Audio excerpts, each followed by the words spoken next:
Oublie l'idée de ramener ton patient dans un état d'équilibre parfait dans tous les domaines de sa vie avant de pouvoir aller travailler en thérapie ses vécus traumatiques. Ça n'arrivera pas. Tout simplement parce que les vécus traumatiques peuvent être à l'origine de déséquilibres dans son quotidien et dans plusieurs domaines de sa vie. Donc attendre qu'il soit suffisamment stabilisé un peu partout, c'est comme lui demander de régler le problème sans avoir travaillé la cause. Je me demande si c'est pas un peu le travers de certaines précautions instaurées dans certains protocoles, je pense notamment à l'EMDR, mais il y en a d'autres. Parce que c'est vrai que j'ai souvent entendu ce discours et cette attente, finalement, chez mes supervisés en cours de formation EMDR.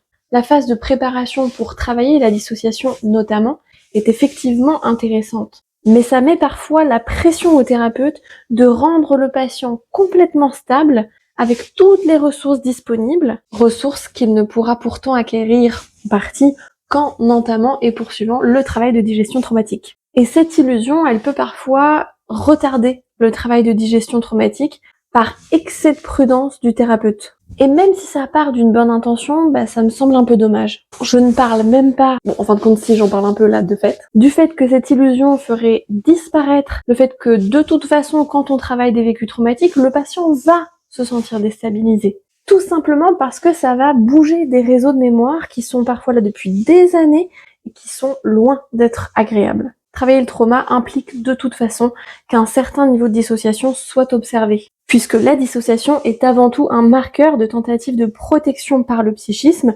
qui juge quelque chose, un souvenir, une situation, un vécu, intolérable, indigeste en quelque sorte, mais pas toujours qu'il est en train de se retraumatiser.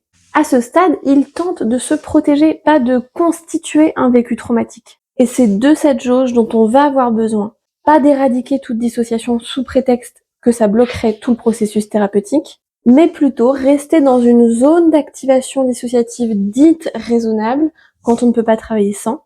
Tout ça pour qu'on puisse approcher le vécu traumatique sans exploser la fenêtre de tolérance du patient, mais sans pour autant faire l'autruche et tourner autour du pot ad vitam aeternam.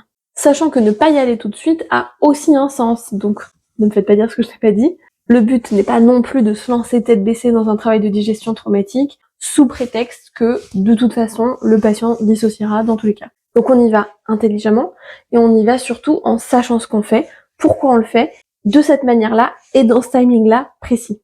Et si tu veux aussi avoir cette maîtrise-là, à la fois pour te sentir plus en confort de travail, et aussi pour potentialiser tes interventions thérapeutiques auprès de ton patient, commente ou DM-moi trauma, et je t'envoie toutes les infos pour que tu puisses aussi faire ça.